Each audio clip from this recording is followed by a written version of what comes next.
Bien, joven, buenos días. Buenos días, profesor. Buenos días, profe. Buenos días, profesor. Buenos días, profesor. Bien, vamos a ver cuánto tenemos. Incluso a ti te quiere más que a mí. Yo dije, buenos días, nada más una, Berta fue los días y me contestó. Bueno, pues para que tú veas, pues. Que clase contigo, yo voy para adelante ya. Como decía alguien por ahí, quien da cariño recibe cariño. Fíjese, como yo sé después de los parciales, a mí me odian. Yo no he dicho eso. Allá, y voy para adelante, porque se queden contigo, voy para adelante. ¿No? Dale, está bien, pues. Eso está sentido. La próxima clase ya no voy a dar más clases, se lo voy a dar que el profesor la dé para que no vaya este tipo de problemas más adelante. ¿Qué le parece? Aló, jóvenes. Sí, profe. Sí, profe. Esta sería mi última clase. Pues, mira, estoy oyendo lo que están diciendo, que sí, profe, que clase tú no vayas. No, yo dije que esta va a ser la última clase que yo voy a dar para que pero es que le costó decirlo. Berta, y hay otra fan mía nada más ahí. Sí, okay, pues. Déjame calificar suave a Berta ahora.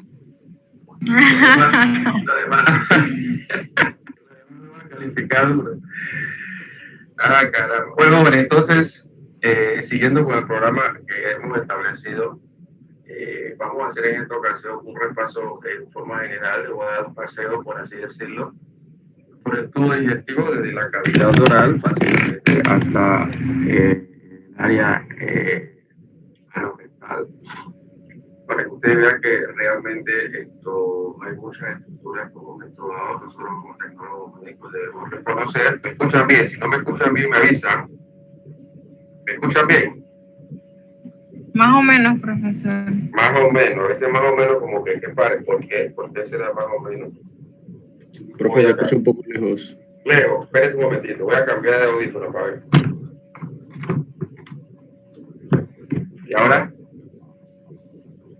¿Ahora cómo se oye? La misma Mejor, vaina. profe. Mejor, la misma cosa. Se oye más feo y yo dije, no, se oye bien, pero eso mira la cosa, ya la pena. Eso está sentido con ustedes. Vamos a cambiar. ¿Y ahora? ¿Ahora cómo se oye? Ahora, ¿aló?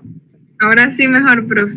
Oye, mejor, perfecto. Pues. Entonces, como decíamos, vamos a hacer un viaje fantástico desde la cavidad oral, desde la boca, y vamos a terminar en el ano. En ese trayecto, entonces, nosotros vamos a revisar en forma general las estructuras y específicamente le vamos a hacer énfasis en aquellas estructuras que ustedes deben ver en su guía de laboratorio. ¿Ok? Seguimos. Sistema digestivo. Básicamente, el sistema digestivo está conformado por una serie de estructuras u órganos que en esencia tienen diversas funciones, como ya vimos con las otras estructuras. Por ejemplo, vamos a ver con las que vienen posteriormente. Entre otras cosas, tiene la función de ingerir alimento, masticarlo, macerarlo, englutirlo, mezclarlo en el estómago.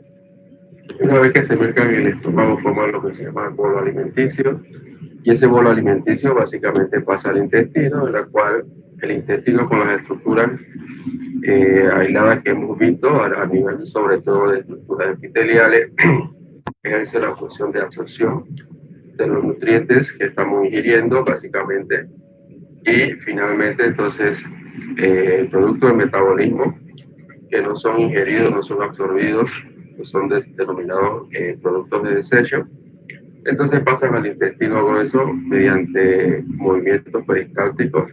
Igualmente se lleva a cabo una serie de procesos absortivos, entre otras cosas se absorben mayormente una gran cantidad, no gran cantidad de productos que no han sido absorbidos totalmente en el intestino delgado, pasan al intestino grueso, sigue absorbiéndose, y lo que ya no es absorbido, entonces pasa a ser caracterizado como desechos metabólicos, y a través de movimientos peristálticos entonces transitan por los diferentes segmentos del intestino grueso que vamos a ver a continuación para ser luego expulsado como producto final, o sea, las heces. En ese producto final, los heces, por el tránsito que tiene a través de las paredes del intestino, si hay algún agente extraño, parásito, se puede determinar con el análisis de las heces, que básicamente es una de las funciones del tecnólogo médico, parasitología, en la cual podemos analizar, entre otras cosas, porque no solamente se buscan las heces parásitos.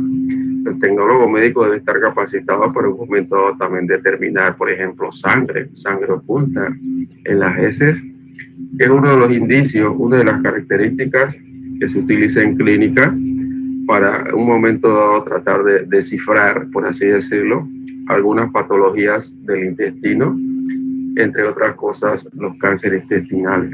Una de las manifestaciones de los cánceres intestinales es la evacuación de sangre en pequeñas proporciones, microscópicas, y es la capacidad que el tecnólogo médico que tiene no solamente para determinar parásitos en las heces, sino determinar sangre también, e igualmente poder determinar otros componentes enzimáticos que se pueden producir en ese proceso metabólico y que el tecnólogo médico también puede generar análisis para determinar, por ejemplo, si hay dificultades de absorción de productos lácteos, entre otras cosas. Se hacen pruebas químicas en las heces para determinar si hay una reacción alérgica que es producto de algunas patologías que se presentan a nivel del sistema digestivo, entre otras cosas. Es decir, en forma general no vamos a ver el sistema digestivo como una estructura formada por tejidos, sino también el producto que se genera en ese proceso de metabolismo puede ser analizado o es analizado por el tecnólogo médico en nuestras áreas de laboratorio, en este caso en la parte de parasitología. ¿Ok? En forma general, el tubo digestivo está constituido por una cavidad oral, un esófago, un estómago, intestinos. Tenemos, ya sabemos, dos tipos de intestinos, uno grueso, uno delgado.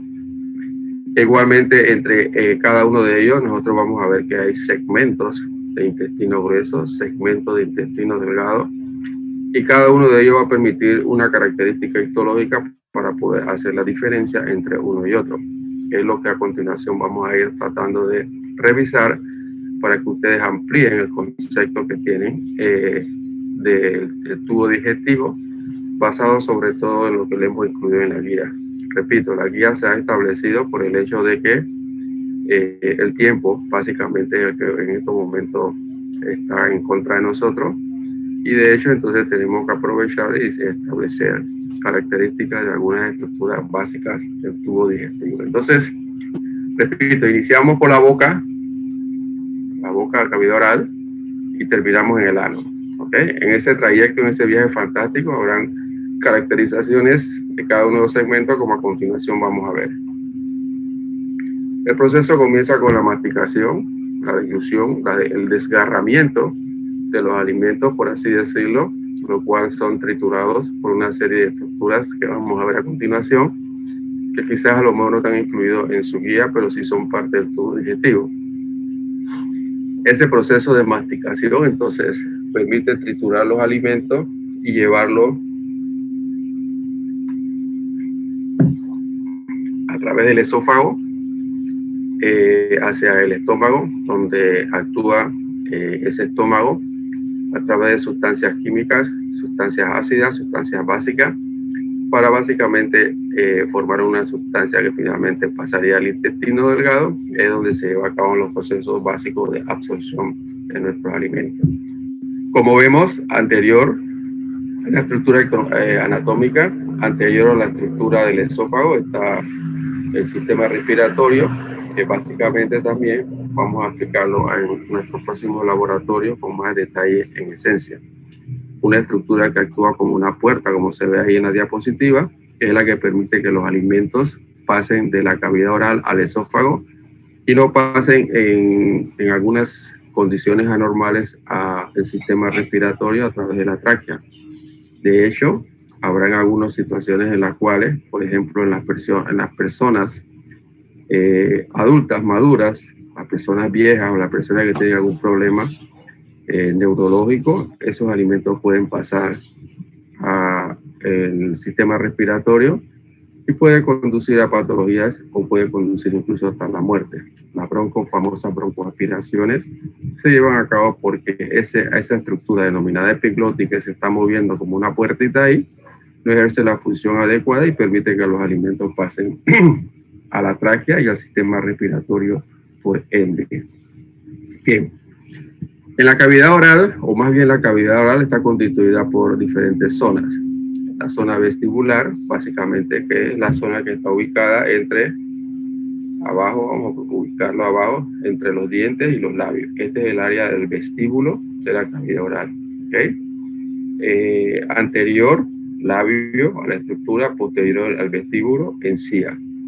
Y en la encía vamos a encontrar básicamente un epitelio plano, estratificado, no cornificado o una mucosa.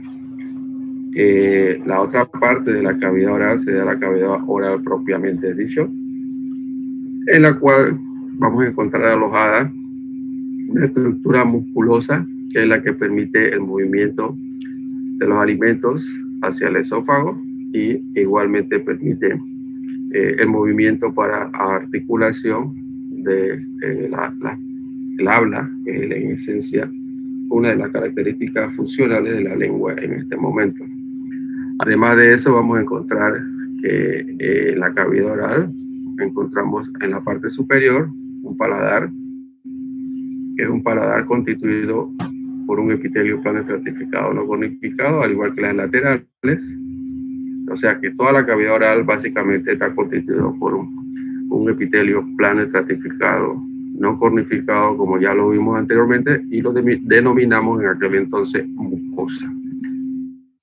Decíamos que hay un paladar que está constituido por dos zonas, una zona anterior, que sería el paladar duro, esta área que está aquí, con una zona central, el rafe, y un paladar blando, que es lo que va a comunicar la cavidad nasal con la cavidad oral. Además de eso, vamos a encontrar lateral a la estructura, que ya lo vimos, las famosas amígdalas palatinas, en la base de la lengua, la amígdala lingual, en la parte posterior de la úvula, en el techo de la faringe, la amígdala faríngea, que es lo que dijimos en aquel entonces que forma el famoso anillo de Waldeyer, que es nuestra primera línea de defensa, que es lo que en estos momentos nos debe proteger de la invasión de ese virus asesino denominado coronavirus. Por eso debemos estar evitando que ese virus entre a través de la cavidad oral para que en un momento dado se disemine en nuestro cuerpo. Es el uso del tapaboca, entre otras cosas.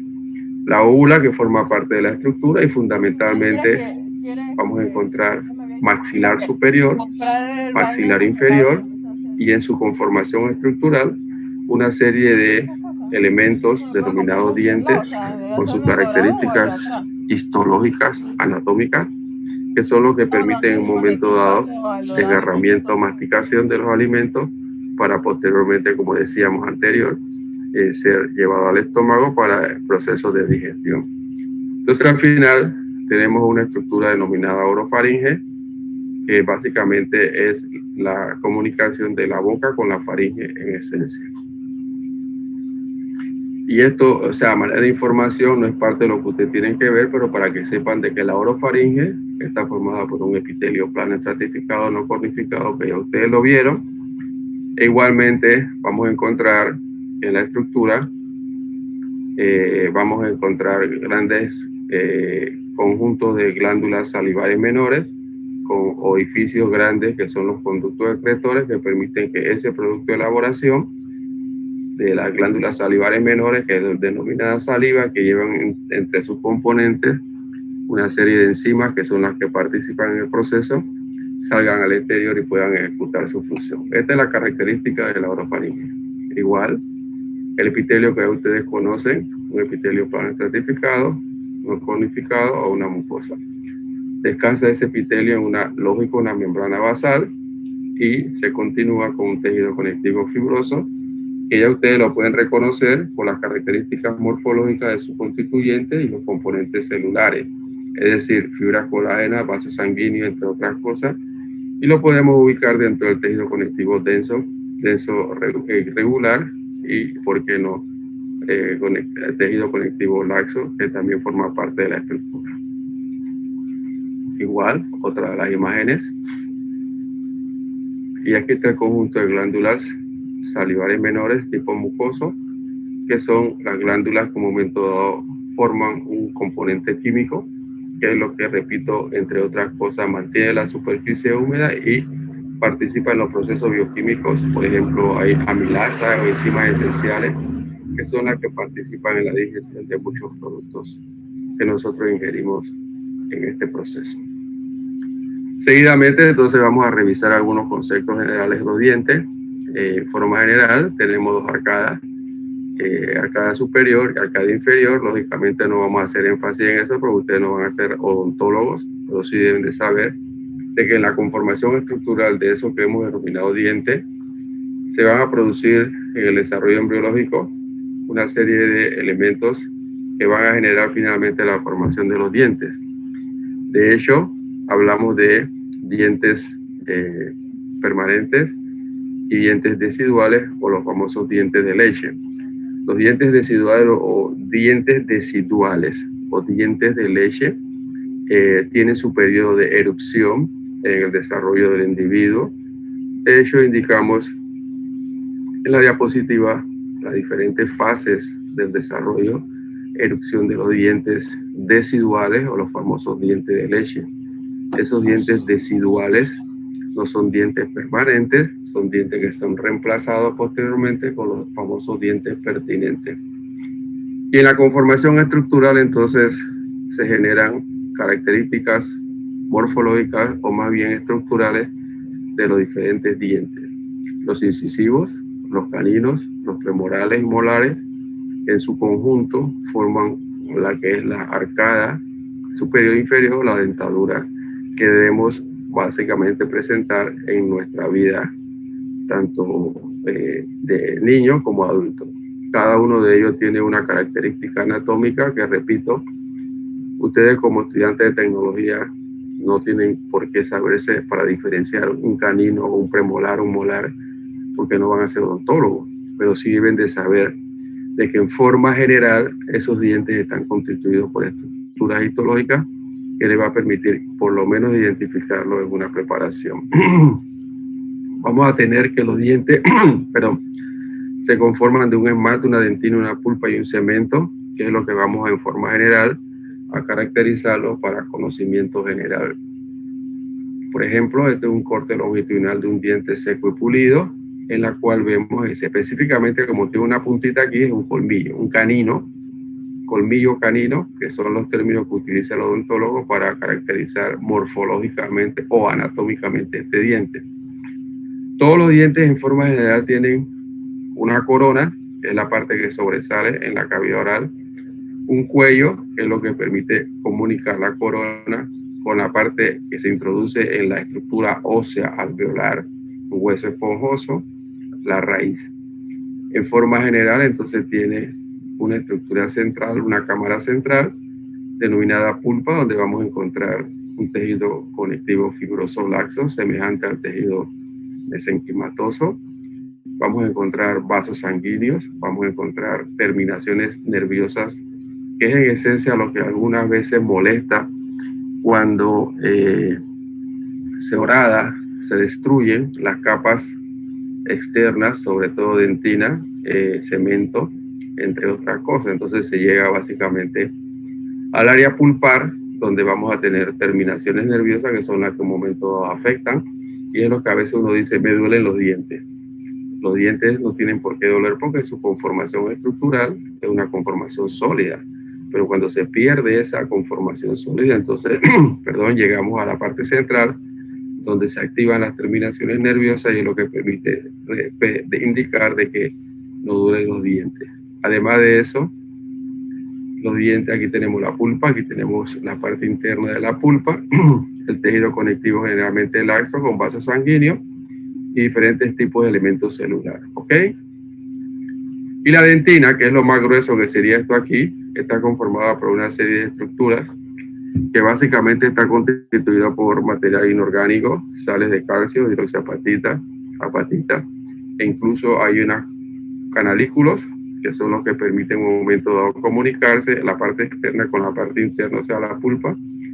Y es lo que a veces a algunos de nosotros nos molesta, por ejemplo, cuando tomamos algo frío, algo caliente, ay, me duele los dientes, tengo una frialdad en los dientes, porque la comunicación que se genera de la parte externa hacia la parte interna a través de estos canalículos que se ubican en la dentina.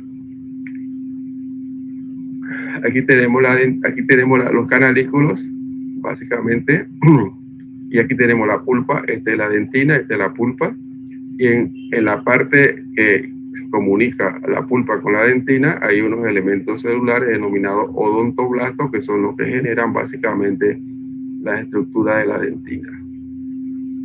Este es el corte transversal de un diente que básicamente tiene alguna característica que quizás a lo mejor lo pueden ustedes hacer pensar en un vaso sanguíneo, pero un corte transversal de un diente descalcificado. Al igual que los huesos, como están conformados los dientes por un componente inorgánico mayormente, entonces le extraemos los componentes inorgánicos, dejamos la parte orgánica formada por básicamente fibras colágeno, entre otras cosas, y es lo que nos ha permitido procesar el diente con las técnicas histológicas que ya le hemos presentado a ustedes y hemos podido teñir para que ustedes observen un corte transversal donde se ve claramente las zonas. Por ejemplo, este sería la pulpa, este sería la dentina, y dependiendo de la zona anatómica donde nos encontremos, es decir, corona o raíz, si es corona tenemos esmalte y si es raíz tenemos cemento. Es la última capa externa que básicamente va a conformar la estructura dentaria, en este caso un corte transversal. Este es un corte de un diente seco y pulido, donde sí podemos establecer claramente lo que es la pulpa, lo que es la dentina y la parte externa, dependiendo, repito, de la localización anatómica. Si es del cuello hacia arriba, esmalte; si es del cuello hacia abajo, cemento. Y la conformación de los canalículos que permiten comunicación de la parte externa con la parte interna de la pulpa. Otra de las características estructurales que forman parte del tubo digestivo serían los labios, que básicamente son estructuras que están conformadas por un epitelio, por dos epitelios, por así decirlo. Un epitelio plano estratificado, cornificado, sería la parte externa; un epitelio plano estratificado modificado, una piel modificada, e internamente tenemos un epitelio plano estratificado no cornificado o una mucosa. Repito que de esta manera es información general. Y estas son las características anatómicas, por así decirlo, de unos labios. Básicamente comisura, básicamente los contornos, el área de cupido, y esta área que se ve aquí más roja es lo que denominamos el bermellón, que vamos a ver a continuación. Aquí está la diferenciación de las estructuras.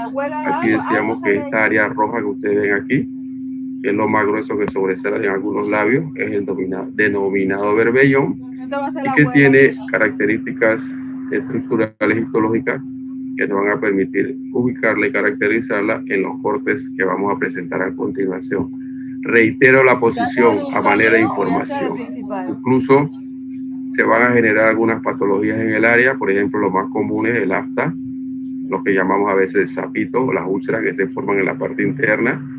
Incluso vamos a encontrar que algunas patologías virales, como por ejemplo herpes, se pueden ubicar en el área de unión entre el epitelio plano estratificado no cornificado y el bermellón. Es un área mucocutánea que forma alguna vesiculita que quizás en algún momento ustedes como tecnólogo médico van a tener que hacer, bueno, aquellos que les interese la citología van a tener que hacer la caracterización de la presencia del virus herpético a través de raspados, a través de descamación de esas lesiones que se pueden formar en la cavidad oral, sobre todo en la boca, a nivel de lo que es la comisura o la unión del epitelio con la mucosa, y podemos observar citológicamente la presencia de la afectación del virus del herpes, que lo podemos hacer, lo podemos diagnosticar a través de un estudio citológico. Y este es el corte sagital del labio. En la parte superior lo que vemos es epitelio plano estratificado cornificado, una piel folículos pilosos. En la parte distal es lo que habíamos denominado vermellón, que es la parte más roja del labio, que se caracteriza por su alta vascularización de vasos sanguíneos menores capilares, entre otras cosas. Y en la parte interna, en la mucosa, se observa que el epitelio es más grueso, un epitelio plano, estratificado, no cornificado, parte interna de la cavidad oral. Y en el centro de la estructura tenemos un esqueleto formado mayormente por músculo estriado voluntario, el denominado músculo orbicular del labio, que es lo que permite mover, hacer moriqueta, por así decirlo, con nuestros labios. Entonces, externamente, piel, lo caracterizamos por el folículo piloso, la glándula sebácea, la glándula sudorípara. Distalmente, el área roja del vermellón que habíamos visto, lo más rojo que se caracteriza en los labios, dada por un epitelio plano estratificado cornificado que se va modificando para entonces transformarse en un epitelio plano estratificado no cornificado para conformar lo que es la mucosa labial. La parte externa, caracterizada por folículos pilosos, glándulas sebáceas, glándulas sudoríparas que podemos encontrar. La parte del vermellón, básicamente, este es el área. Esta área roja que está aquí, que se denomina vermellón, y esto lo que está aquí es lo que histológicamente vemos. Es un área altamente vascularizada, que es lo que en un momento dado, quizás a lo mejor ustedes no van a ser médicos, pero sí somos tecnólogos médicos que quizás viendo, por ejemplo, esta área en vivo y a todo color, algunos pacientes la presentan más pálida, que puede estar caracterizada por una anemia, o puede estar caracterizada, por ejemplo, por dolores intensos o una condición anormal del paciente, que nada más viendo la característica del vermellón uno puede decir aquí hay un problema. Y ese problema puede en un momento dado ser caracterizado a través de un examen hematológico y podemos observar de que esa palidez puede obedecer a una disminución de hemoglobina, entre otras cosas. No quiere decir que porque está pálido está bajo hemoglobina. Pueden ser muchas patologías que están relacionadas y que se pueden manifestar con solo ver, por ejemplo, esa estructura denominada labio. Entonces, aquí tenemos básicamente el área del vermellón, algunas glándulas y la musculatura básicamente estriada voluntaria orbicular del labio, que es lo que permite en un momento dado, como dije, el movimiento de los labios. La parte interna se ve un poquito más oscura, una mucosa, epitelio plano estratificado, no cornificado. Y en la parte central, el músculo que ya hemos denominado orbicular del labio. Seguidamente la cavidad oral, que eso sí es lo que tienen que ver ustedes. Va a aparecer en la diapositiva el circulito, como siempre lo hemos presentado, con el número.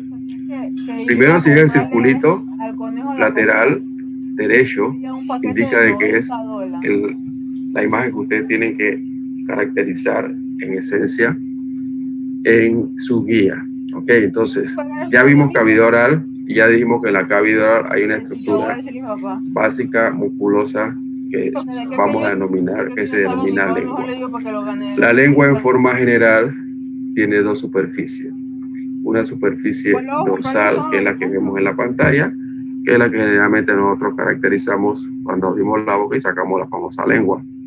Y esa estructura dorsal, en esencia, tiene un epitelio plano estratificado, no cornificado, con modificaciones estructurales denominadas papilas, que es lo que nos va a permitir, como vamos a ver más adelante, caracterización, en este caso ahora, de los diferentes sabores que nosotros degustamos a través de nuestra lengua. Esta sería la parte dorsal o la parte de arriba de la lengua, pero también tenemos una parte ventral. La parte ventral de la lengua es un epitelio plano estratificado no cornificado, una mucosa propiamente dicho, que se continúa con la estructura epitelial del piso de la boca. La lengua en forma general tiene una parte central que se denomina rafe, y esta estructura que está aquí, como que amarra la lengua con el piso de la boca, se denomina frenillo. En la conformación estructural de la parte dorsal de la lengua, entonces vemos que está constituido, decíamos, por un epitelio plano estratificado no cornificado, que presentan modificaciones estructurales sobresalen de la superficie, que son las denominadas papilas. Esas papilas gustativas tienen diversas morfologías y ejercen diversas funciones que a continuación vamos a ver. Repito, el numerito que está a la derecha es el numerito que ustedes deben caracterizar en su guía. Lo que no tiene numerito es una manera de información general de la constitución del tubo digestivo. En la caracterización de los sabores, los elementos estructurales denominados papilas tienen terminaciones nerviosas, que es lo que va a detectar diferentes sabores. Por ejemplo, en la parte posterior de la lengua detectamos el sabor amargo. En la parte anterior, o sea, en la punta de la lengua, el sabor dulce. En los laterales, sabor salado. Laterales, izquierdo y derecho, ácido o agrio. Pero apareció un nuevo sabor en la conformación de la estructura denominada umami, que tiene su historia. Un japonés haciendo un estudio de algunos aminoácidos, comenzó a probarlo y detectó que entre los sabores que se habían caracterizado previamente no estaba ese sabor, y le dio la denominación de un sabor umami. ¿Qué significa? No sé, posteriormente lo investigaremos o lo investigarán ustedes y me lo informarán. Sé que en algún momento lo investigué, sé que en algún momento tiene una definición, creo que es japonesa, el término umami, pero en este momento realmente no recuerdo. Lo que sí es cierto es que en la parte dorsal de la lengua se van a caracterizar los diferentes sabores. Y aquí tenemos, por ejemplo, los sabores que se pueden detectar o caracterizar a través de lo que vamos a analizar como las papilas gustativas de nuestra lengua. ¿Ok? Bien, el corte sagital, ya vendríamos con la parte histológica de la lengua. Repito, nos va a permitir caracterizar dos superficies. La superficie superior sería la parte dorsal y la superficie inferior sería la parte ventral. Fíjense que histológicamente ese epitelio tiene modificaciones estructurales. En la parte dorsal hay unas proyecciones que sobresalen de esa estructura epitelial y son las denominadas papilas gustativas. Es un epitelio plano estratificado que en algunas áreas presenta algo de cornificación o paraqueratina, sobre todo en los animales que rumean, está más desarrollada que en el hombre. En la parte ventral, fíjense que no hay, en la parte ventral, fíjense que no hay ese tipo de proyecciones, más bien un epitelio plano estratificado no cornificado con una superficie más lisa. En la parte central de la lengua tenemos tejido conectivo fibroso, pero predominantemente fibras musculares estriadas voluntarias, y es lo que hemos denominado músculo estriado o voluntario o orbicular, básicamente. Musculatura estriada voluntaria es lo característico de la estructura. Vasos sanguíneos propios de la estructura de la parte central del músculo. Este es un corte que nos indica la parte dorsal de la lengua. ¿Okay? La parte dorsal de la lengua, repito, es un epitelio plano estratificado no cornificado. En algunas áreas puede presentar, sobre todo el área que contacta con el paladar duro, algunas áreas de paraqueratinización. No es una queratinización bien desarrollada. Entonces vemos las proyecciones que tienen diferentes formas, que es lo que vamos a denominar papilas. Hay papilas que tienen formas puntiagudas, filiformes. Hay papilas que tienen forma redondeada, foliadas. Y hay papilas que tienen forma de un hongo, fungiformes. ¿Okay? Y hay papilas más desarrolladas en la parte posterior de la lengua, que son las famosas papilas que forman la famosa V, las circunvaladas, que tienen estructuras histológicas más específicas, que son las que en un momento dado determinan ciertos sabores, como ya lo vimos, entre otras cosas, pero su conformación histológica es un poquito más compleja que las que vamos a presentar a continuación.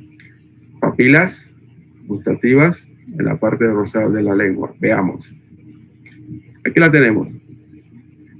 Fungiformes, que tienen forma de hongo. ¿Okay? Estas serían las foliadas. Básicamente, fíjense la diferencia entre una y otra. Este tiene formita de hongo y no es más que una proyección de la superficie epitelial dorsal de la lengua, ¿ok?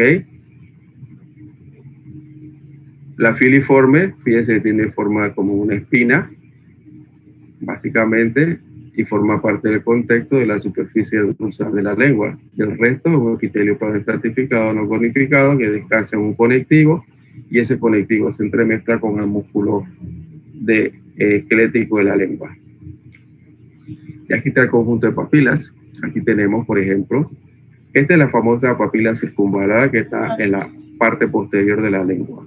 En la parte anterior tenemos la filiforme, la foliadas y la fungiforme, entre otras cosas.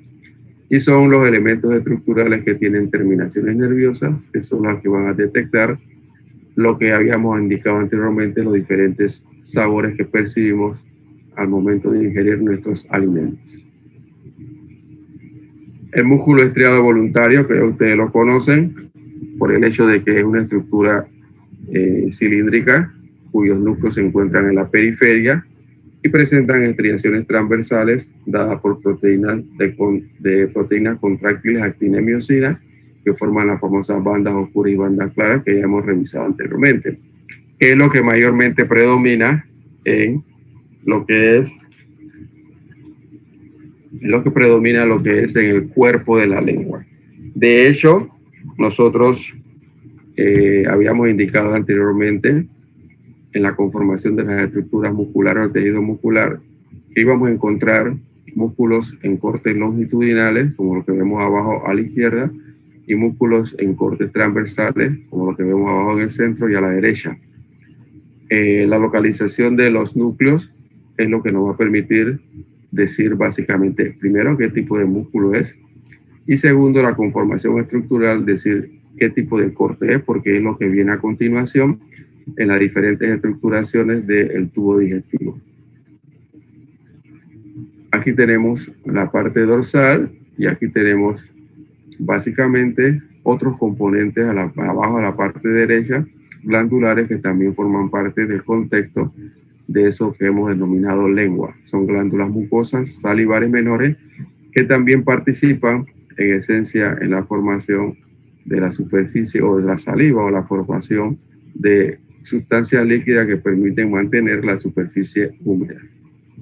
Bien, seguidamente entonces vamos a encontrarnos que en la cavidad oral tenemos igualmente glándulas salivares mayores que constituyen tres grupos en esencia: la glándula parótida, la glándula sublingual y la glándula submaxilar. A manera de información, vamos a ver cuáles son las características estructurales de cada una de ellas. Las estructuras glandulares están conformadas por acinos serosos. ¿Qué son estos? Son estructuras que yo asocio con una pizza. ¿Okay? Si ustedes ven la pizza, cuando uno recibe la pizza, es una estructura circular que está dividida en segmentos. Y esos segmentos aquí corresponden básicamente a acinos. Perdón, estos son los acinos, y esos acinos están constituidos por células prismáticas o triangulares en esencia. Cada una de esas estructuras celulares tiene una característica histológica que a través de nuestras tinciones con H&E nos puede decir si es de tipo mucoso o es de tipo seroso. Si es de tipo mucoso, ya lo vimos anteriormente, su citoplasma es más claro, ¿ok? Y su núcleo está replegado a la periferia. Si es de tipo seroso, su citoplasma es más denso y su núcleo redondo esférico es excéntrico. Pero también podemos encontrar, estas serían las serosas, ¿ok? Componentes serosos, componentes mucosos. Pero también podemos encontrar una mezcla de las dos en una estructura única, es decir, los acinos seromucosos, que forman parte de las estructuras glandulares, sobre todo la submaxilar y sublingual, y dependiendo del predominio de cada una de ellas, entonces podemos decir, esta es una sublingual, esta es una submaxilar, más no así la parótida, que es una estructura glandular serosa pura por excelencia. O sea, todo lo que vamos a ver, todo lo que se vería en una glándula parótida serían acinos glandulares como estos. Lo que se ve en glándula sublingual o submaxilar sería una mezcla entre serosos, mucosos y mixtos. Quien predomina, entonces, va a caracterizar a la estructura glandular.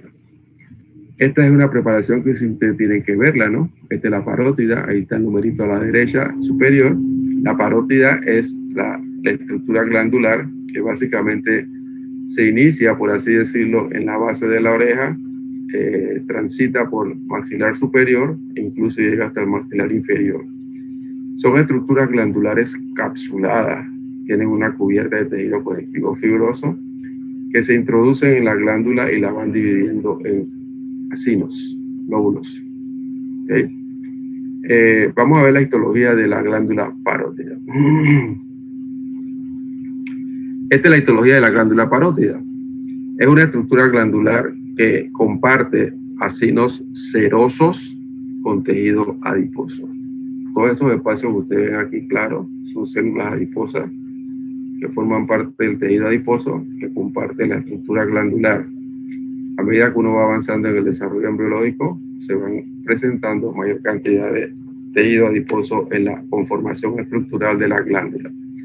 Presenta básicamente conductos excretores interlobulares, entre otras cosas, intercalares entre los acinos, que terminan drenando hacia un conducto principal, y ese conducto principal drena su producto hacia la cavidad oral.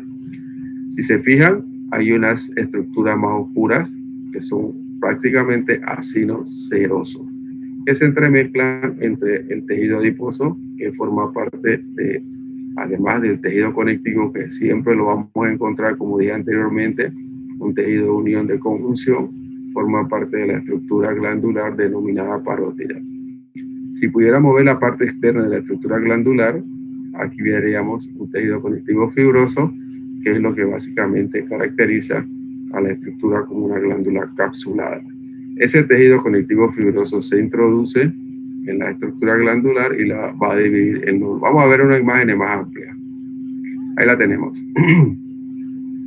Aquí se ve básicamente lo que es la cápsula. Aquí abajo, a la izquierda, aquí abajo en la cápsula, tejido conectivo fibroso que encierra, como hemos dicho, acinos serosos predominantemente. No les vamos a mencionar porque en algunas patologías, por ejemplo en personas adultas, pueden aparecer algunos acinos mucosos, pero lo relevante es que la conformación estructural de la glándula parótida está dada por acinos serosos. La cápsula, que es propia de las tres glándulas que vamos a observar. Y lo que vemos a continuación son gran cantidad de acinos serosos. Y aquí lo vemos igualmente, acinos serosos, que básicamente, repito, lo asocio con una pizza. Cada segmento de la pizza vendría a ser un segmento de cada una de las células que tienen en su interior gránulos decimógenos, que son las estructuras que tienen algunas enzimas, que en un momento son vertidas a través de los conductos, como estos que están aquí, que son los que permiten que ese producto de elaboración salga al exterior a ejercer su función bioquímica. Aquí hay otro conducto que lo diferenciamos por su epitelio cúbico o su epitelio cilíndrico, que puede estar presente. A la derecha entonces tenemos lo más oscuro, acinos serosos, y el contexto de la estructura está dominada en este caso por células adiposas, que ya la conocemos igualmente. Es una estructura que presenta un límite citoplasmático bien delimitado, un núcleo excéntrico y en el centro básicamente el espacio vacío que estuvo ocupado por grasa.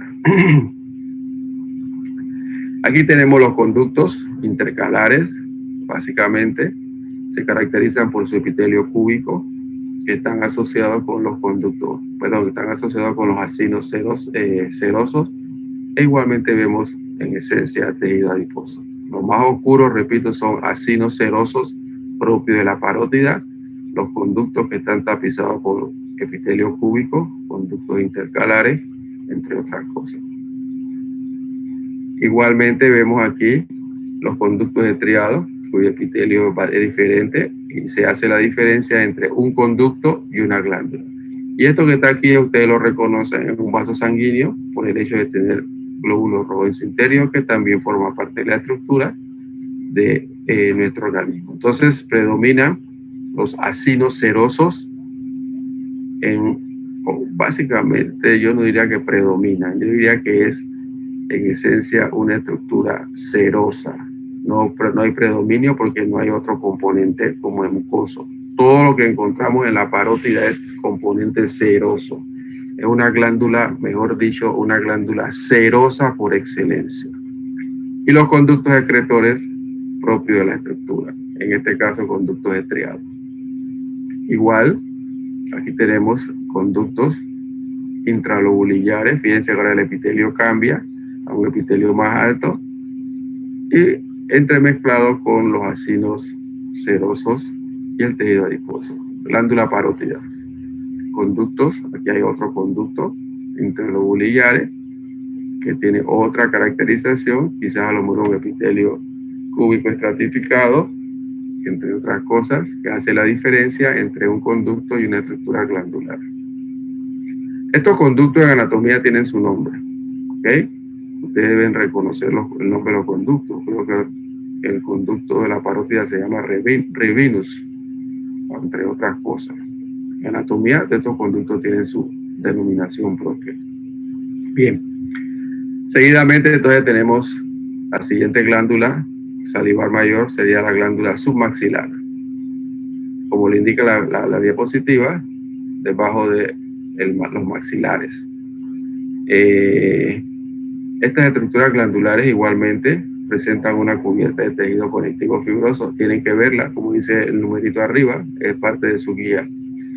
Tiene una cubierta de tejido conectivo fibroso, al igual que la parótida.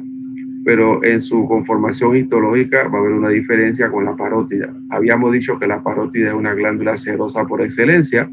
Vamos a ver qué hay en la sublingual y la submaxilar. En este caso, submaxilar o submandibular, como también se le puede denominar a la estructura glandular. En la conformación estructural histológica, nuestra preparación tenida con H&E nos hace ver conductos excretores, que ya lo reconocemos, nos hace ver acinos serosos y nos va a hacer ver acinos mucosos, ¿ok? Esta es la panorámica de la estructura y vamos a ver la conformación propia a mayor aumento de la glándula submaxilar. Y aquí lo tenemos. Aquí hay componentes básicamente mucosos, ¿ok? Componentes mucosos que se entremezclan con los componentes serosos. La glándula submaxilar básicamente se caracteriza por ser, al igual que la sublingual, por ser una glándula mixta, es decir, que tiene componentes serosos, componentes mucosos, ¿ok? Dependiendo de qué estructura histológica predomina, entonces es la característica que nos va a decir o nos va a permitir denominarla. Es decir, que si la estructura glandular que vemos hay un predominio de componentes serosos sobre componentes mucosos, estamos en presencia de una glándula submaxilar.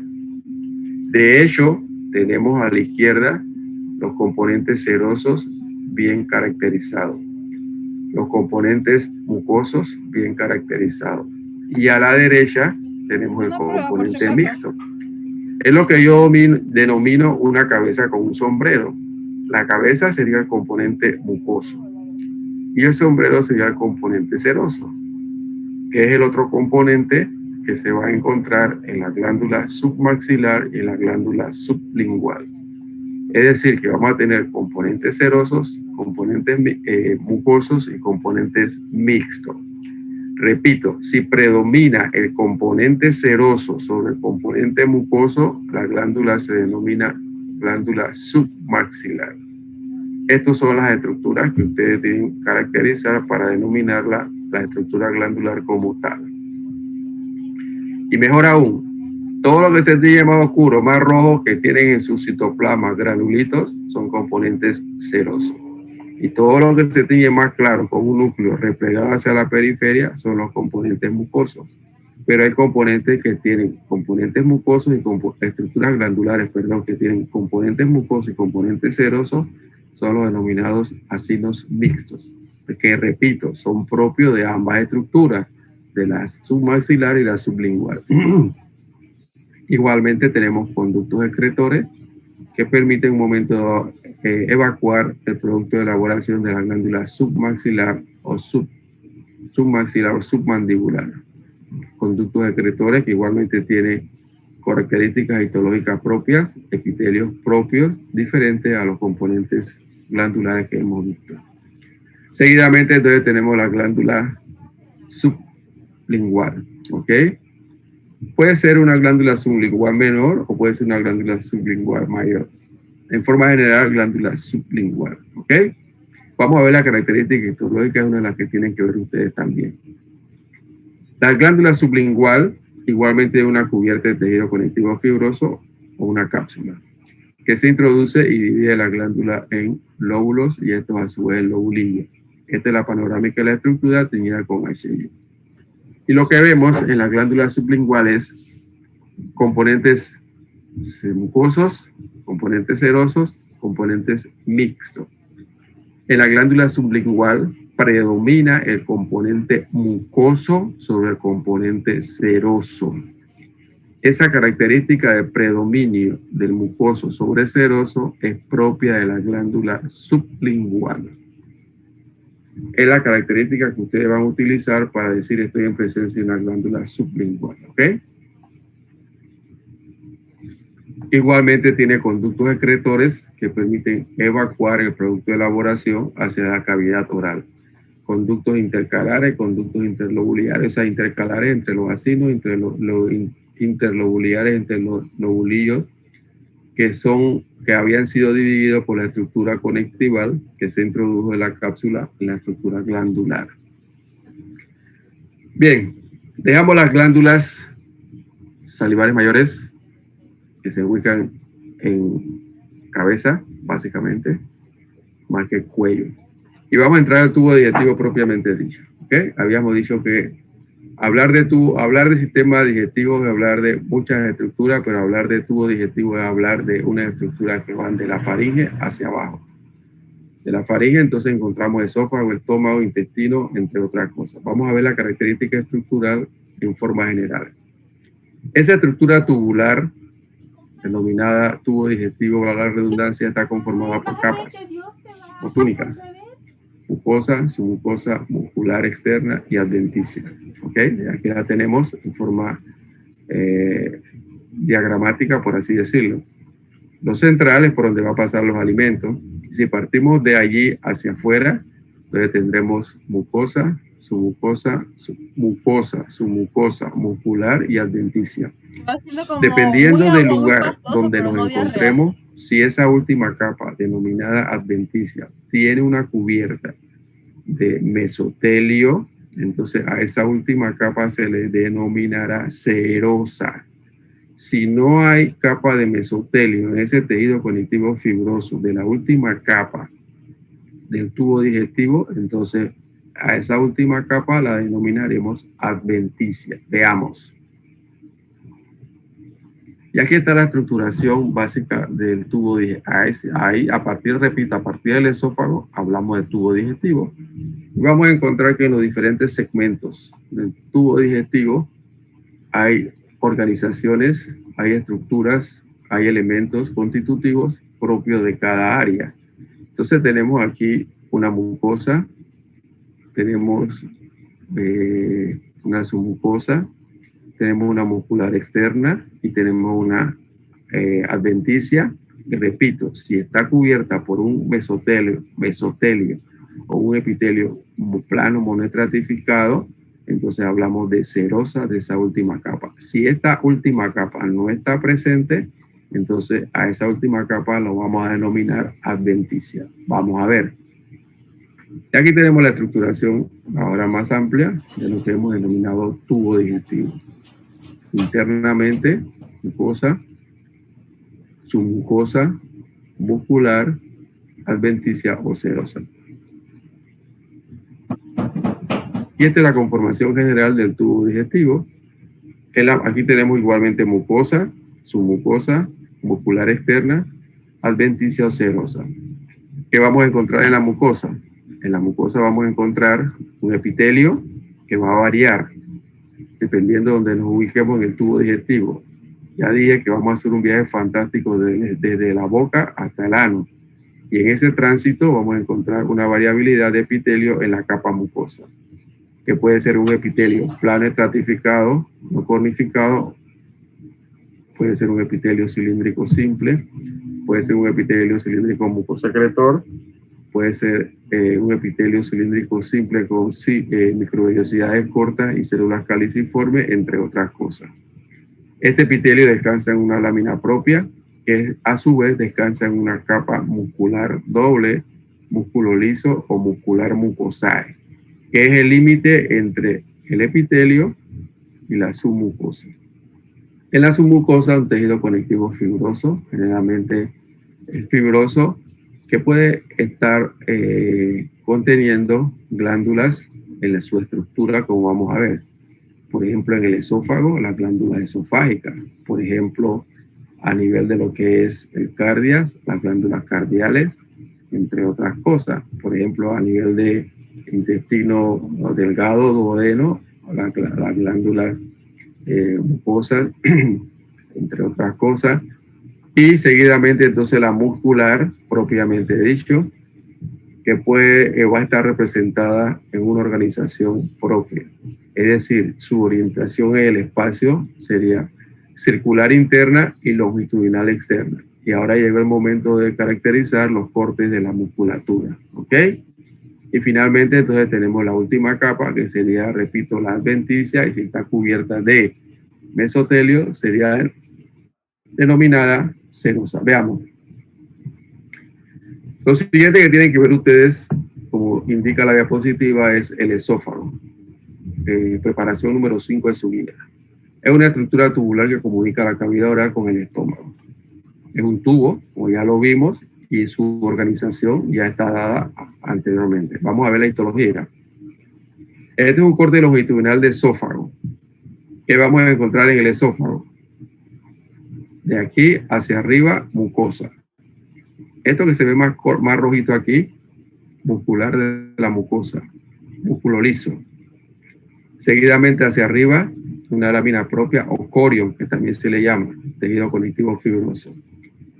Y más hacia arriba, un epitelio plano, estratificado, no cornificado, o sea, una mucosa.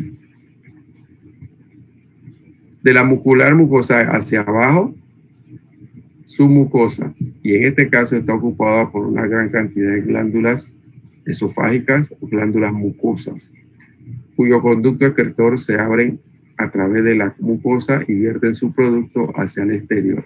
¿Okay? Este es el conducto excretor de estas estructuras glandulares que se encuentran en la submucosa de la estructura tubular. Son las glándulas esofágicas.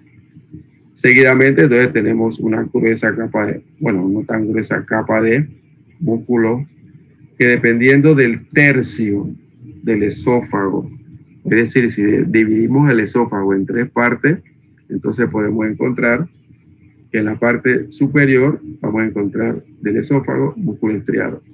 En la parte media, una combinación de músculo estriado con músculo liso, y en la parte inferior, músculo liso. Esta sería la capa de la mucosa, muscular externa. Y más externamente, un tejido conectivo que no está rodeado de mesotelio, entonces lo vamos a denominar adventicia. Este es el corte longitudinal del esófago. Ojo con estas estructuras glandulares en la capa submucosa, que es la diferencia entre los segmentos que vamos a ver a continuación. A mayor aumento, entonces ya tenemos la caracterización de las capas. La mucosa, la submucosa, donde están las glándulas esofágicas, y la muscular externa propiamente dicho. Aquí faltaría la última capa, que sería la adventicia. Y la mucosa es un epitelio plano estratificado, no conificado, que descansa en un tejido conectivo fibroso, y a su vez se está limitado por una pequeña banda de 1 o 2 capas de fibras musculares lisas, muscular de la mucosa, separa la mucosa de la submucosa. Es que está en la conformación de cada una de las capas. La mucosa, en este caso, un epitelio plano estratificado no conificado, lámina propia o corion, y la muscular mucosae, que es el constituyente de la mucosa del esófago. La submucosa, básicamente el tejido conectivo fibroso, donde encontramos las glándulas esofágicas propiamente dicho, que son glándulas mucosas en su conformación estructural. Y la muscular externa, que sería una banda de fibras musculares que dependiendo del tercio, como mencionamos anterior, si es un tercio superior, músculo estriado voluntario, que es el que estamos presentando aquí. Si es el tercio medio, combinación de liso con estriado, y si es el tercio inferior, liso propiamente, solamente. Y la capa más externa sería la adventicia, donde básicamente, la adventicia, donde básicamente tenemos un tejido conectivo fibroso, en la cual podemos encontrar terminaciones nerviosas, vasos sanguíneos, entre otras cosas. No hay mesotelio, en consecuencia, esa última capa se denomina adventicia. Seguimos. Las glándulas esofágicas dijo que eran mucosas. Mucosa, exactamente. Gracias. Bien. Siguiente representante del tubo digestivo sería la unión del esófago con el estómago. Aquí hay una línea de separación que es la unión gastroesofágica o esófago gástrico, igualmente también denominada cardias. Entonces aquí va a haber una transición de epitelio, de un epitelio plano estratificado, no cornificado, a un epitelio cilíndrico. Ya vamos a entrar en estómago, pero sigue manteniendo la conformación estructural tubular. En consecuencia, vamos a ver capas túnicas, mucosa, submucosa, muscular, y en este caso, como ya estamos dentro de lo que es la cavidad peritoneal, esa última capa que habíamos denominado adventicia, entonces se va recubriendo un peritoneo, un mesotelio, y a esa última capa la vamos a denominar serosa. Veamos. Este es el corte histológico. A la izquierda, esófago. El epitelio plano estratificado, no conificado. Esta es la transición, básicamente denominada cardia, gastroesofágica. Gastro, parte del estómago, esofágica, básicamente esófago. Y en esa transición, esófago-estómago, el epitelio va a cambiar abruptamente de un epitelio plano estratificado, no cornificado, a un epitelio cilíndrico simple y más adelante un epitelio mucosecretor. Mucosecretor, mayormente lo que vamos a encontrar en el área. Sigue teniendo túnicas, mucosa, submucosa muscular, adventicia en el esófago, serosa en el estómago. Igualmente vamos a encontrar que en la mucosa del área de transición van a aparecer otro tipo de glándulas, o sea, en la lámina propia de la mucosa, que son las llamadas glándulas cardiales, que se diferencian de las glándulas esofágicas básicamente por su localización. Las esofágicas están en la submucosa, las cardiales están en la mucosa, en la lámina propia. Vamos a ver. Ahí tenemos la transición. Fíjense que el epitelio cambia abruptamente a un epitelio cilíndrico mucosecretor.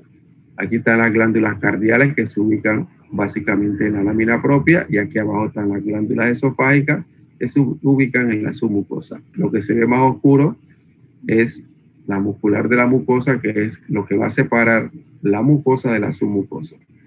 Y vemos cómo cambia el epitelio básicamente a un epitelio cilíndrico, que es en lo que en algunos casos produce básicamente patologías relacionadas que no vamos a entrar en el detalle. El famoso esófago de Barre, las famosas úlceras pépticas, en fin, se forman en esta área. ¿Okay? Y aquí está la transición, el epitelio del esófago, y fíjense aquí cómo cambia un epitelio cilíndrico, básicamente epitelio cilíndrico, mayormente mucosecretor entre osos, ya estamos entrando en el estómago, y aquí vemos esa transición, y aquí vemos las glándulas cardiales, que se ubican básicamente en el área de transición. Sigue teniendo mucosa, submucosa muscular, serosa en este caso, porque ya estamos entrando en el estómago. ¿Ok? Aquí tenemos igualmente, ya estamos en la parte del estómago. Fíjense que el epitelio cambió a un epitelio cilíndrico y seguimos ya formando parte de la estructura propia del estómago. Todo esto que ustedes ven aquí es de la área de transición, y esto que está aquí abajo a la derecha ya es básicamente estómago, transición gastroesofágica. Básicamente, la musculatura, habíamos dicho que es una musculatura lisa, en este caso ya estamos entrando en lo que es estómago, y entre la musculatura podemos encontrar conjunto de terminaciones nerviosas denominados plexos, plexos submucosos o plexos mientéricos de Auerbach, o plexo submucoso, que es conjunto de células ganglionares parasimpáticas, simpáticas, que se ubican entre las capas musculares o entre la submucosa y la muscular, que vamos a ver a continuación con más detalle. Y la última capa, ya fíjense que ya hay un tejido conectivo fibroso, sí es cierto, pero hay un epitelio plano simple, un mesotelio. Y esta última capa, dada por el epitelio plano monoestratificado, que cubre un tejido conectivo fibroso, donde hay vasos sanguíneos y todo lo demás, a esa última capa la vamos a denominar serosa. Si no hubiera epitelio plano simple o monoestratificado mesotelio, a esa última capa la debiéramos llamar adventicia, pero como ya tenemos una cubierta de epitelio plano monoestratificado simple, un mesotelio, se le denomina serosa. Bien, preparación número 7, estómago. Este es el área que acabamos de revisar, cardia. Entonces ya entramos a una bolsa denominada estómago.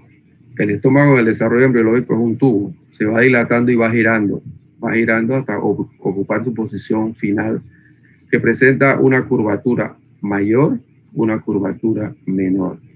Anatómicamente, un fondo, un cuerpo, un antro o una estrechez.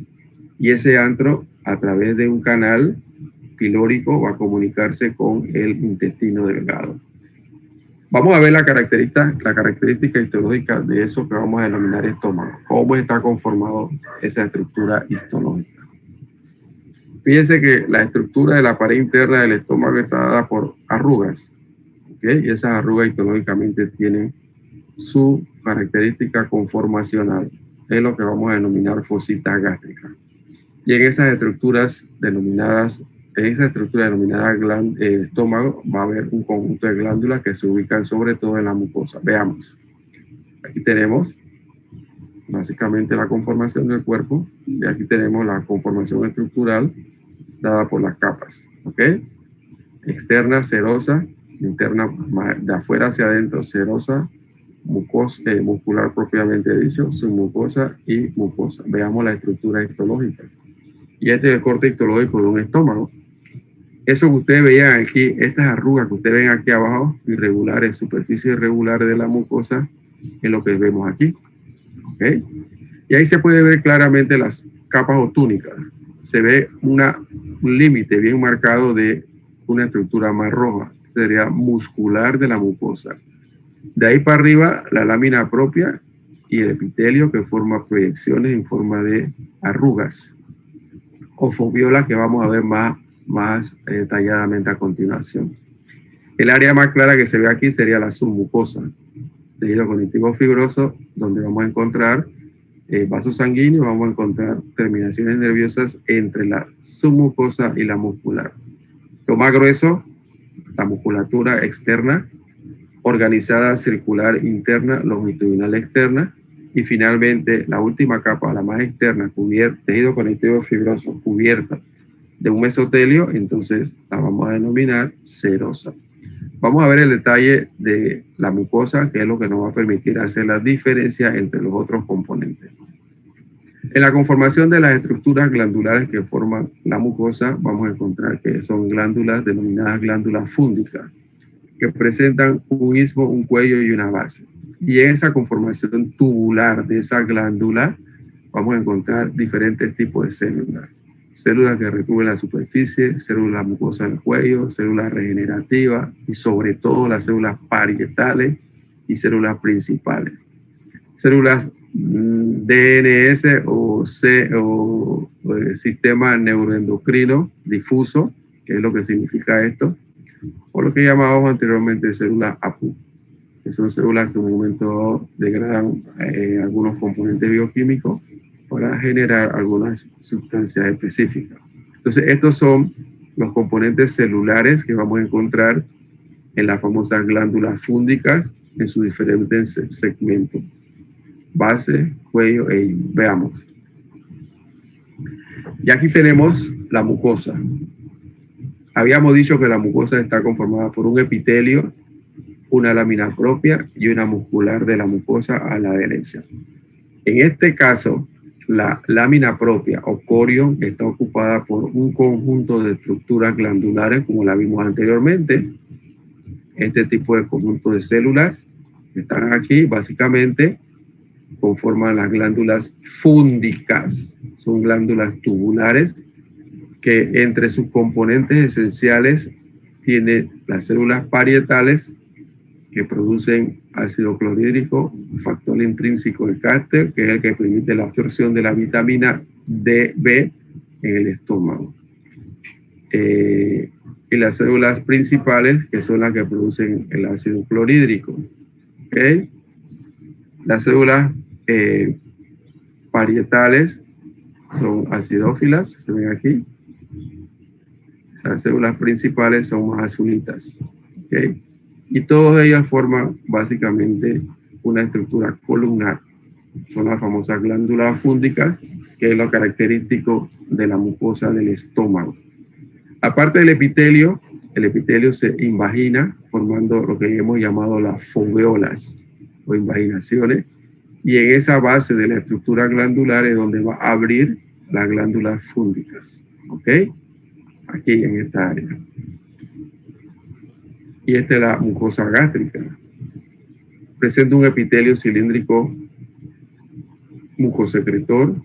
En la lámina propia, gran cantidad de glándulas fúngicas que van a abrir hacia la base de la estructura glandular. Aquí está el epitelio, y aquí se ve más claramente las estructuras que forman las glándulas fúngicas, con sus células parietales y células principales, básicamente, que son las reconocibles en esta estructura glandular. No me la he probado, no me ha dado chance. Aquí tenemos la submucosa, que se ve más clara, incluso se ve el límite entre la muscular propiamente o muscular de la mucosa, que separa la mucosa de la submucosa. A quien le pregunté como que no sé muy bien Esta es la submucosa, tejido conectivo fibroso, donde vamos a encontrar vasos sanguíneos, vamos a encontrar un sinnúmero de estructuras, y sobre todo en la unión de la submucosa con la muscular, plexos nerviosos. Aquí están los plexos nerviosos, plexo mientérico o de Auerbach. Entre las fibras musculares lisas, aquí se ve más claramente, básicamente las estructuras musculares, arriba y abajo, y entre medio de las dos, conjunto de células nerviosas, que aquí se ven más claras, plexos mientéricos o plexos de Auerbach, entre la submucosa y la muscular, plexos submucosos. ¿Ok? Conjunto de células nerviosas. Y la capa más externa entonces sería denominada serosa por el hecho de tener un mesotelio que cubre ese tejido conectivo fibroso externo. Bien, zona pilórica es básicamente, el antro es la parte más estrecha del estómago que se va a comunicar con el intestino delgado a través de una estrechez que se llama píloro. ¿Ok? Esta es la imagen de la zona de transición. No vamos a entrar en detalle porque ustedes no tienen que ver. Pero sí lo que tenemos que ver es que a medida que vamos descendiendo hacia el intestino, esa mucosa mucosa gástrica se va invaginando para formar finalmente las vellosidades intestinales. Entonces tenemos la zona final del estómago, la estrechez denominado píloro, que va a permitir la comunicación con el duodeno.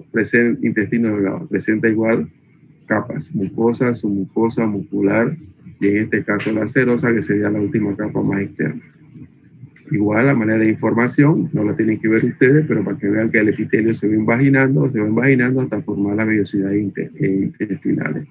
Y la zona de transición entonces nos permite ver que hay glándulas que estaban en la lámina propia, invaden la submucosa, que es lo que nos va a permitir diferenciar la estructura como duodeno a continuación. Igual la zona de píloro, la manera de información, píloro duodenal, final de estómago, inicio de intestino. Igual, aquí están las glándulas mucosas, la famosa glándula de Brunner que ustedes vieron anteriormente. Aquí está la muscular de la zona pilorodrenal, donde siguen apareciendo los plexos nerviosos. Aquí los tenemos. Plexo mientérico de Auerbach o plexo submucoso de Meissner. Aquí están los plexos. Igual. Bien. La siguiente preparación que ustedes tienen que ver es el intestino delgado. Placa número 8. El intestino, ahí tenemos dos intestinos, intestino grueso e intestino delgado. Y entre la conformación del intestino delgado hay segmentos. El duodeno, que es el más proximal al estómago, el yeyuno, que es intermedio entre el estómago y el intestino grueso, y el más cercano al intestino grueso sería el ilion. Cada uno de ellos tiene estructuralmente una característica histológica que nos va a permitir hacer primero la diferencia entre intestino, es decir, estoy en presencia de intestino, más no en presencia de estómago, y segundo, decir, estoy en presencia de un intestino delgado, más no intestino grueso, y tercero, decir, estoy en presencia de duodeno, estoy en presencia de yeyuno, o estoy en presencia de ilion. Veamos. Este es el corte de duodeno que ustedes tienen que ver, ¿ok? Hacia arriba, básicamente era lo que veníamos viendo de lo que era píloro. Fíjense que ya el epitelio entonces va cambiando y se van formando estas estructuras alargadas denominadas vellosidades intestinales. Sigue teniendo la conformación tubular. De aquí para arriba mucosa, de aquí para abajo submucosa, de aquí para abajo muscular propiamente dicho y más externamente serosa. ¿Cuál es la diferencia estructural histológica que vamos a identificar para decir, primero estoy en presencia de intestino, la vellosidad intestinal? Segundo, la vellosidad intestinal está tapizada por un epitelio cilíndrico simple, con microvellosidades cortas y células caliciformes. Ya eso hace la diferencia entre intestino y estómago. Y tercero, para decir estoy en presencia de duodeno, hay glándulas mucosas en la capa submucosa. Son las famosas glándulas de Brunner. Esas glándulas de Brunner son propias del duodeno. Repito, son glándulas de característica mucosa que se ubican en la capa submucosa. Esa característica así denotada nos hace la diferencia entre los diferentes segmentos del intestino delgado. Veamos, y ahí la tenemos. Aquí están las vellosidades tapizadas por un epitelio cilíndrico simple con microvellosidades cortas y células caliciformes.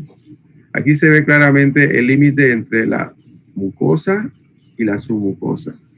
Pero en la submucosa hay esta gran cantidad de glándulas de naturaleza mucosa, que son las famosas glándulas de Brunner, que son propias del duodeno. La muscular igualmente se mantiene. Igual aquí tenemos, incluso ya podemos ver las células caliciformes con nuestra tinción HY que se ven más claritas en la conformación de las vellosidades. Aquí se ve como la capa de la muscular de la mucosa se pierde su continuidad y las glándulas que estaban ubicadas en la lámina propia entonces invaden la submucosa. Es el momento de decir estoy en presencia de duodeno. Estas glándulas que ustedes ven aquí en la capa submucosa son las famosas glándulas de Brunner propias del duodeno, repito. No tienen que ver esta, pero es yeyuno, entonces aquí se ve otra conformación estructural, un corte transversal del yeyuno, en la cual se ve estas formaciones, que son las famosas válvulas conniventes o las válvulas de Kerki, que igualmente forman parte del intestino delgado. Ver esta estructura, o mejor esta, ya ustedes la vieron anteriormente, es decir, estoy en presencia de yeyuno. Como no hay que verla, entonces se la damos a manera de información general para que ustedes vean la diferencia entre duodeno y yeyuno. Y esta la vieron cuando vieron epitelio cilíndrico simple con microvellosidades cortas y células caliciformes, y estas proyecciones digitiformes que son las vellosidades que descansan en una lámina propia de la mucosa del intestino, en este caso yeyuno.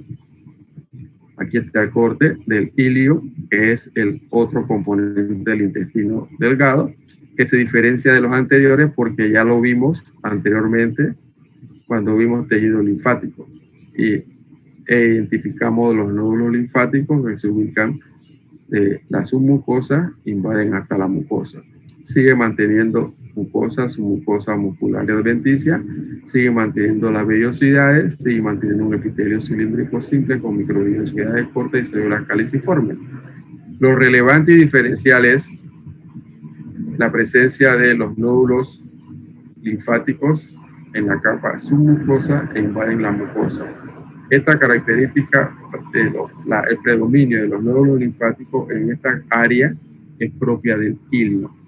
En consecuencia, ya tenemos la diferencia histológica entre duodeno, yeyuno e ilio. Duodeno, las glándulas de Brunner en la capa submucosa. Yeyuno, las famosas válvulas conniventes o válvulas de Kerpin, que son las proyecciones que vimos anteriormente. E ilio, entonces, la presencia de gran cantidad de nódulos linfáticos en la capa submucosa. Bien, aquí están los nódulos, la famosa placa de Peyer, tejido linfático organizado en forma nodular. Y aquí se ve mayormente la imagen de la estructura denominada ilio, la presencia de los nódulos linfáticos propios. Intestino grueso. El intestino delgado se comunica con el intestino grueso a través de una válvula iliocecal. ¿Ok? Ya reconocemos el ilio por su característica de la placa de Peyer. Ahora vamos a ver cómo diferencio el intestino delgado del intestino grueso. Anatómicamente el intestino grueso tiene segmentos: colon ascendente, colon transverso, colon descendente, sigmoide y la zona de transición anal. El intestino grueso difiere del intestino delgado porque no tiene vellosidades intestinales. El epitelio es cierto, un epitelio cilíndrico con células que presentan microvellosidades cortas, pero ahora hay un predominio de células caliciformes. El epitelio se invagina y forma estas invaginaciones que vamos a ver a continuación. Y aquí está el corte longitudinal de un intestino grueso, que es lo que ustedes tienen que ver, diapositiva número 9 o figura número 9 de su guía. Fíjense que no forma vellosidades. El epitelio se invagina. Sigue teniendo mucosa, submucosa, muscular y serosa. ¿Ok? Vamos a ver la mucosa. La mucosa es un epitelio cilíndrico, simple, con microvellosidades cortas y hay predominio de células caliciformes. Y es lo que permite la lubricación de esa pared intestinal, que a través de los movimientos peristálticos y la lubricación permite el deslizamiento del producto final del metabolismo, que son las heces, para ser evacuada posteriormente. En consecuencia, la característica relevante del intestino grueso es, primero, el predominio de células caliciformes en su estructura epitelial. Y segundo, no hay, en esencia, no hay vellosidades intestinales. El epitelio se invagina y va a formar estas estructuras tubulares glandulares simples, que son las famosas glándulas de Lieberkühn, que ustedes las vieron anteriormente, estas estructuras. ¿Ok? Sigue teniendo una submucosa, una muscular de la mucosa. Aquí está la estructura de la mucosa. Aquí está la submucosa, que en un momento dado va a presentar gran cantidad de vasos sanguíneos, que en un momento dado pueden vertirse, entre otras cosas. Y vamos a encontrar igualmente plexos nerviosos, al igual que desde el esófago hacia abajo, lo vamos a ir encontrando, que ya lo vimos anteriormente. Esa es la zona ya final de lo que es intestino grueso, la zona de transición anorrectal, a nivel de la zona, hay una zona que separa la parte del intestino de la parte del canal anal. Es la famosa columna, son las famosas columnas de Morgagni, que se ven aquí anatómicamente caracterizada, y es la diferencia que vamos a establecer entre intestino y mucosa anal. Ya dijimos que en la parte intestinal, esa a manera de información, ¿no? En el intestino, epitelio cilíndrico simple con predominio de células caliciformes, y fíjense que ahora cambia abruptamente a un epitelio plano estratificado, no cornificado, en una mucosa, y finalmente a una piel, que es la parte ya externa del tubo digestivo. Iniciamos con el esófago, epitelio plano estratificado, no cornificado, transición a un epitelio cilíndrico mucosecretor. Y terminamos con un epitelio cilíndrico simple, con predominio de células caliciformes y transitamos a un epitelio plano estratificado no conificado de la mucosa anal, zona de transición anorrectal. Igual, no lo tienen que ver ustedes, pero para que sepan más o menos que ya estamos saliendo del tubo digestivo, ¿ok? Esta es la parte intestinal, donde vemos claramente la célula caliciforme, el epitelio como sin vagina, y finalmente la transición de cilíndrico a plano, que es el área anal, la mucosa anal, la zona de transición. Mejor aquí, entonces, de la mucosa, entonces ya pasamos a una piel, la parte más externa de la zona anal. Igual podemos encontrar en la zona anorrectal, en la capa submucosa, gran cantidad de vasos sanguíneos que en un momento dado se pueden relajar, se pueden dilatar y forman las famosas hemorroides, que pueden prolapsarse y pueden ubicarse en la zona de transición o pueden mantenerse internas. De ahí el hecho de que se habla de hemorroides internas y hemorroides prolapsadas. Se pueden romper, pueden sangrar, en fin, pueden producir muchas patologías asociadas. Entonces, entramos a glándulas salivares mayores del tubo digestivo. Vamos a hablar de hígado, entre otras cosas. El hígado anatómicamente tiene segmentos. En forma general, lóbulo izquierdo, lóbulo derecho o lóbulo izquierdo, separado por un tejido conectivo, un ligamento. Pero anatómicamente tiene más divisiones, que no vamos a entrar en el detalle en la parte anatómica. Tiene una cubierta de tejido conectivo fibroso que divide la estructura en lóbulos. E igualmente estos lóbulos se dividen en lobulillos. Estamos presentando el hígado de puerco, la preparación número 10 de su guía, por el hecho de que se ve más claramente la división de los lóbulos. ¿Ok? Estos son lóbulos hepáticos que igualmente se ven en el humano. Son figuras hexagonales que tienen en el centro una vena central o vena terminal o vena capilar, terminación capilar venoso de la estructura del lóbulo. Los componentes celulares de la estructura, que son denominados hepatocitos, son columnas verticales que van a confluir en la vena central del lobulillo. Repito, estamos presentando el lóbulo de puerco, que se ve más claramente la división de los lóbulos, pero esta es la misma conformación que encontramos en el hombre. En la confluencia de los ángulos de los lóbulos, vamos a encontrar un tejido conectivo que encierra una arteria, una vena, a la vena porta, a la arteria hepática, y un conducto excretor biliar. Todos esos tres conjuntos forman la tríada hepática que vamos a ver a continuación. Este es el hígado ahora sí humano, en la cual vemos células hepáticas en forma de cordones. Ya ustedes vieron eso cuando vieron células del tejido conectivo, donde vimos células de Kupffer. Y esta es la vena central del lobulillo. Este es un lóbulo a mayor aumento. ¿Ok?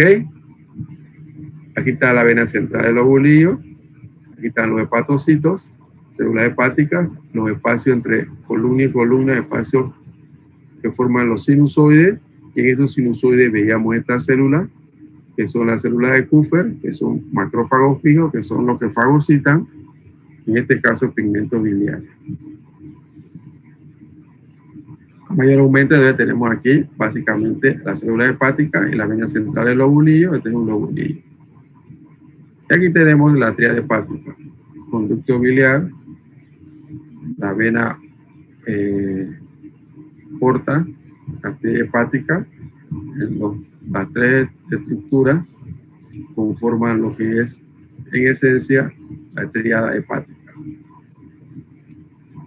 A manera de información, entonces, el hígado tiene conductos hepáticos comunes que se ramifican y finalmente confluyen en el conducto hepático izquierdo-derecho, y este forma un solo conducto hepático común que se comunica con la vesícula biliar y forma el colédoco. Ese colédoco se une con el conducto pancreático y va a verter su producto en un segmento del intestino delgado, en el duodeno, en la famosa ampolla de Vater o papila de Vater. No la tienen que ver, pero vamos a darle información para que ustedes sepan de que todo esto se comunica, todas estas estructuras tubulares se comunican dentro del tubo digestivo. ¿Ok? De la ampolla de Vater, por un lado tenemos páncreas, por otro lado tenemos intestino, y en el medio de las dos, estas estructuras irregulares que forman la ampolla de Vater. Y esta ampolla de Vater recoge secreciones, por así decirlo, de la vesícula biliar, del hígado y del páncreas, y la va a verter en el intestino delgado. En el intestino delgado se vierte mayormente jugo pancreático, bilis, y la bilis es fundamental para emulsificar las grasas que nosotros ingerimos en nuestro intestino para formar los famosos kilomicrones para ser reabsorbida posteriormente y utilizarla en nuestro metabolismo. Ya nuevamente, esta es la parte intestinal, esta es la ampolla de Vater. Igual, vesícula biliar, entonces una estructura, una bolsa que está en la parte inferior del hígado, en un espacio que se llama el espacio biliar, una bolsa que contiene bilis. No tienen que verla ustedes, pero manera de información, esta es la histología de la vesícula biliar y la conformación de la estructura. Forma pliegues arrugados y está pisada por un epitelio cilíndrico simple. ¿Okay? No presenta las capas que antes hemos mencionado, mucosas o mucosa muscular adventicia, porque si hay una mucosa que descansa en una lámina propia y se mezcla con una capa fibromuscular. Esta es la estructura de la vesícula biliar. Pliegues, proyecciones que da la arruga, esa parte interna de la vesícula. Vesícula biliar, ok. No tienen que verla porque no está el numerito arriba en la derecha. Esta es la muscular, la capa fibromuscular. Y páncreas, vamos a decir, si es páncreas, si tienen que verla, entonces aquí tenemos el páncreas. El páncreas en el desarrollo embriológico básicamente es atrapado su cabeza por parte del intestino delgado, pero tiene anatómicamente una cabeza, un cuerpo y una cola. Está orientado de derecha a izquierda, básicamente. Es una estructura glandular que tiene doble función. Una función exocrina y una función endocrina. La función exocrina está dada por acinos serosos. Es otra de las glándulas que tiene componentes serosos.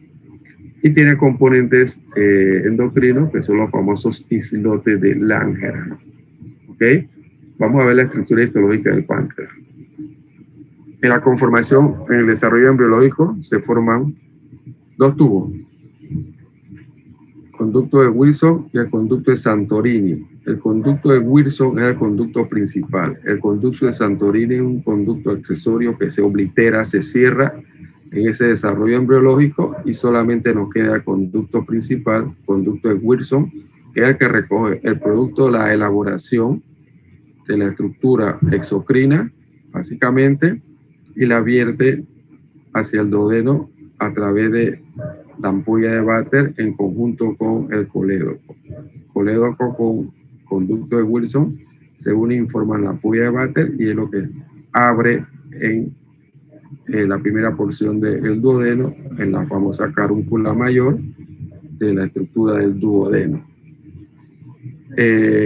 Histológicamente es una estructura que está cubierta, una cápsula de tejido conectivo fibroso y va a encerrar estos componentes. Las esferas que ustedes ven aquí corresponden a la parte endocrina, los famosos islotes de Langerhans. Y todo lo que está a su alrededor es el componente exocrino, componentes serosos. Está dividido en segmentos igualmente y hay componentes vasculares que son los que permiten que el producto de elaboración de la parte endocrina salga al exterior. Vamos a ver la estructura. Aquí se ve más claramente. La parte clara es la parte endocrina, el islote de Langerhans, que está conformado por células alfa, beta, delta, PP y células S. Las células alfa y la beta produce insulina, la alfa-glucagón, que son fundamentales en los niveles de azúcar en nuestro cuerpo. Una disminuye y la otra aumenta a través del metabolismo del glucagón. Y lo que está a su alrededor son los componentes serosos que forman la parte exocrina del páncreas. Y ahí lo tenemos. Este es el conducto que permite la excreción de la parte serosa, la parte exocrina. Y la esfera que se ve a la izquierda en su pantalla es la parte endocrina, el islote de Langerhans, cuyos componentes, como es una glándula endocrina, utiliza capilares de paredes fenestradas que ya vimos anteriormente para verter su producto hacia el torrente sanguíneo y ejercer sus funciones a distancia mayormente. ¿Ok? Estos son los islotes, perdón, estos son los componentes serosos que ya los vimos anteriormente de la parte exocrina del páncreas. Este es el conducto excretor, uno de los conductos excretores que va a desembocar en el conducto principal, el conducto de Wilson. Y este es el islote de Langerhans, la parte endocrina del páncreas. Y a su alrededor la parte exocrina. ¿Ok? Las células alfa, beta, delta, PP, entre otras, son componentes estructurales de este islote, e igualmente capilares sanguíneos de paredes fenestradas. Listo, pues, terminamos. Hoy sí fue larga la presentación, casi a las 9. ¿Alguna pregunta? ¿Están dormidos? ¿Se fueron? No, profe, no, profe. ¿No están dormidos? Nosotros seguimos aquí. No, profesor, estamos aquí. ¿Seguro? Levanten la mano para yo verlo. Bien, entonces César, ¿está ahí? César, ¿no está ahí? Bien, joven, entonces si no hay ninguna pregunta, dejamos ya sistema digestivo y nos vemos la próxima semana. No sé si sigue el sistema endocrino o sistema respiratorio y excretor. Vamos a ver en el cronograma que sigue y nos programamos para la próxima semana encontrarnos nuevamente para seguir con nuestro programa de actividades. Lógicamente la próxima semana, yo digo próxima semana y más bien sería la próxima clase, porque la próxima semana es Día Patrio y veremos el calendario para ver si nos toca sesión. Si no nos toca sección, entonces sería la semana que nos corresponde. Entonces desarrollaríamos los próximos temas que a continuación siguen en nuestra guía de presentación del semestre. Si no hay ninguna otra pregunta, entonces, chao. Nos vemos en el próximo periodo. Que tengan buen día, profe. Gracias, profe. Sí, profe. Hasta luego, profesor. Gracias, profe. Si hay alguna pregunta y no está claro algo, ya saben, ya tienen mi celular, tienen mi correo. Yo los correos los abro los fines de semana.